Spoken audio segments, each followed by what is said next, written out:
But our fourth and final segment for today. If we had a podcast blank years ago, today we're doing if we had a podcast 7 years ago, how would we have reacted to the media tour leading up to the Jose Aldo Conor McGregor fight on December 12th, where Conor McGregor knocked out Jose Aldo in 12 seconds and took the featherweight title from the longtime featherweight king. As part the sort of cherry on top of his meteoric rise through the featherweight division, which would launch his rise through the lightweight division. But there was an interesting video that was released a while back arguing the title of the video was a bit provocative and clickbaity. It said, the UFC is rigged, I believe is the name of it. And, while neither of us believe the fights are rigged, both of us, of course, think that the two athletes, go in there and fight it out. And the UFC is not influencing the refs or judges or the fighters directly. There is 100% an argument to be made that these fights are influenced. And there are various ways that the UFC influences the fights. So if you remember, in 2015, the lead up to this fight was insane. Both fighters were forced to go on media tours, where they would do things like go to Ireland and give a bunch of drunk Irish fans, the microphone for an hour to ask questions. They just ruthlessly taunted Jose Aldo. I think it was pretty clear that Jose Aldo was psychologically affected in that fight, and it's cool how much he's learned from that and how we've seen this late career resurgence from Aldo, and I hope he gets the title fight here at bantamweight. But, to what level do you think that media tour affected him, and could you even go to the point of saying that it's rigged? The media tour for me was Jose Aldo's fight. That was his fight. He had to make it through that media tour to beat McGregor twice, basically, to have to fight him in real life and beat him mentally against a guy who changed the game for trash talk in the UFC, and changed the idea of mental warfare and fighting for people, and kind of opened the eyes of a lot of people of like, wow, you can truly break a human being before you even lay a hand on them, just by talking. And I just pulled this up. I counted. There was 12 press conferences that they had to go to around the world. Some in Rio, Vegas, Los Angeles, Boston, Vancouver, Calgary, New York, Toronto, European Championships in Dublin, London, and then Dublin again one more time before the fight.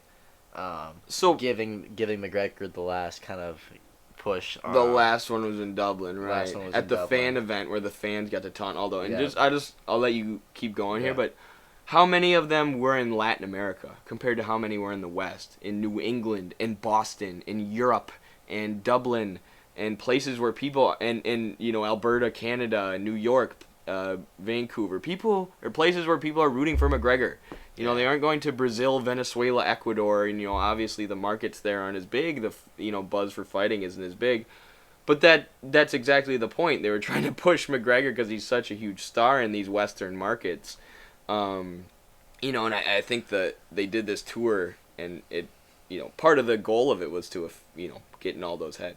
Yeah, and I think that it ultimately it did. And if you look at these press conferences, the very first one in Rio was open to the public, okay? And then you just had random Las Vegas, Los Angeles, Boston. Boston was open to the public because of all the Irish people there. Yep. Notice how they open it to the public when it's a place with a high Irish presence. New York event is open to free in public. London was closed. All these were closed except for the ones that favored McGregor. And then the one at the top in Rio for Aldo. But even in these ones that had no fans, it was only media. That's just, March 23rd and March 24th. That's just 2 days straight of Conor McGregor abusing Jose Aldo mentally and completely getting him fired up and having his emotions just go completely crazy about a fight that's not going to happen for another, so many months, or maybe whatever it may be. But, that changes it too. That changes seeing that same guy you're going to fight and having that same guy break you a little bit each day. And when there's no fans to root for you or cheer for you when you say something, it's kind of just you and him going back and forth. And in that point, he was done. I mean, you're not beating Conor McGregor in a one-on-one battle of words. I mean, not a lot of people are going to do that in general. Right. So even the ones that weren't open to the public still catch my attention a little bit. That it was just them one-on-one, and there's nobody to really help Jose in those situations. They'd have weird ones on like Fox Sports or whatever, where it was like Jose's daughter was the translator for him, and it was Jose's daughter and him sitting next to each other, and then Conor on the other side, and then just the reporter in the middle. Like what kind of interview press conference is this? And it was just Conor attacking Jose in front of his daughter, and obviously his daughter is going to be distraught from these things. So it's to me it was about that. yeah, like that's even more of a setup that I didn't even think about until right now. And I'm a huge Conor fan, and I was during that time, and did he have something to do with that? I'm sure he did have something to do with the fact of all these locations and kind of how they pushed it and everything, and it had something to do with kind of the whole scene behind that division and kind of his rise, and also with him fighting Mendez, because Aldo had to pull out of that first fight. So they felt like they owed McGregor something almost, even though he had beaten Mendez and won the title and still had this triumphant comeback in that fight, even because he got taken down and elbowed and kind of beat for a couple rounds. But yeah, I mean, looking back on this, man, it's something that I would have never thought about in the time of this fight happening, kind of the buildup of it, just because I was such a big McGregor fan. I'm like, this is great. We should get to watch him banter at Jose Aldo for a month, and all around the world, and have all these press conferences and kind of have everything just kind of explode in one area. But it ultimately ended up ruining the fight for Jose Aldo. He goes out and reaches for a hand that he did not need to reach for, a backhand, I believe, and gets knocked out in 12 seconds. And like you said, props to him for coming back from it. Yeah. I thought that was the end. I did too. I thought that was the end of his career. I'm like, this guy is done. He came back and beat Jeremy Stephens with a nasty body shot, I remember, and maybe a couple other fights before that. But this is like a new form of Jose Aldo, and he just constantly keeps evolving into these new forms of Jose Aldo. Like this guy's never gonna age. It's another blow over type of thing. But he's looking like he's not even aging. He looks the same. Yeah, he's looking better in every fight. And going into the specifics of this media tour just a little bit more, like McGregor had 2 events in Brazil. I think only one of them open to the public, and the other was like a FIFA event. So he has to prepare one-liners and things to say to the Brazilian crowd for 1 or 2 events. And we saw him go into Brazil and be like, if I was a king, in the ancient day, I would ride in on horseback. He had to write those lines down for 1 event. Jose Aldo had like 12. And like you said, it's not a fair competition to begin with, because you have McGregor, who's this master wordsmith, versus Aldo. And we'd seen sort of verbal warfare like with Chael Sonnen versus Anderson Silva, but like you were saying, nobody even realized it at the time, because McGregor kind of changed the game. This is the first time we had seen anything like this, where there's a world tour to hype a fight. So it was something that people weren't privy to at the time, I guess, or people weren't thinking about, that we can only kind of look back and look at in retrospect. So, which is interesting, because the name of this podcast is If We Had a Podcast 7 Years Ago, or the name of the segment. But we obviously can't go back in time, because now we have the power of hindsight. We're looking back after 7 years, and I gotta say, the one person who did see it and who was critical of it from the beginning was Khabib Nurmagomedov, because he's from that Dagestani culture, has a much different approach to fighting than McGregor. He's ethically, morally, and philosophically opposed to McGregor's sort of brash style, and this idea of, I'm going to say whatever I want, I'll insult your religion, your wife, whoever else, as long as it sells the fight. All that matters is the market, appealing to consumer demand, the invisible hand of the market. That's not what Khabib and a lot of Russian people believe in. He called that out from the beginning, and I agree. I think this is a capitalist sort of mutation of fighting, where crap talking and the psychological warfare is always going to be part of it. You always have to build the fight. But, this is a situation where McGregor's the biggest star the UFC has ever seen by far. He's, trying to get stock in the UFC, so he's the only fighter who's a part owner of the company. And then they're setting up, a media tour like this where his opponent gets psychologically tortured for months before the fight. It is for me, it's capitalism morphing, the beautiful art of mixed martial arts in the fight game. And taking it to the point where this is no longer just hyping and building a fight in a way that's fair, but this is, psychologically torturing one of the athletes in order to give an advantage to an athlete who's going to bring in more revenue for the WME IMG, the multi-billion-dollar corporation who owns the UFC, multi-trillion-dollar maybe even. So. Yeah, God, the pressure that José Aldo had to have going to that fight. I mean, like, yeah, he was set up to lose. I mean, if that's another way of saying rigged, I guess, but that he was set up to lose that fight, and he still could have won. Ultimately, he got ultimately he got punched in the face and knocked out. Like, that wasn't fake. I don't know. You guys want to run it back? Go ahead, look it up. It wasn't fake. He went stiff as a board. He got rocked in the jaw. He cut McGregor as well with his first punch. There's not much that you can do in that situation. You get hit, right in the right spot. You're going out. You can't really help it. But I mean, even if you watch that fight back when they're standing in the cage before they start, it's just like, God, José's terrified. Yeah, he's just terrified. He's looking down at the ground. Conor's just embracing the crowd and the atmosphere and the pressure. You can just tell it's not on his shoulders at all. And it's just the buildup of all that stuff too. And it's happened again with Alvarez. Mm-hmm. They didn't do as many I didn't do a world tour for it, but they gave Conor a lot of chances to talk to Alvarez in an interview setting one-on-one, whether it was like over video or doing like an interview where they were split screening kind of, or in the same building at the press conference in New York City when they had that big Alvarez threw the chair at him and whatnot, that whole thing. So I mean, they give McGregor those opportunities to kind of bash people, and has done it his whole career. They did it with Poirier too. The very first fight, they let Conor just absolutely tear into Poirier, and Poirier broke. Didn't happen the second and third fight. Right, people learn from Jose too. Yeah, and Alvarez. Yeah, and they know he just talks. And you get a guy like Khabib that just don't care. Or Diaz. Yeah. Or Poirier as time went on, like the more mature version of Dustin Poirier, the Dustin Poirier who learned from being through that experience one time. We've seen it make fighters better. He's incredibly mentally strong now.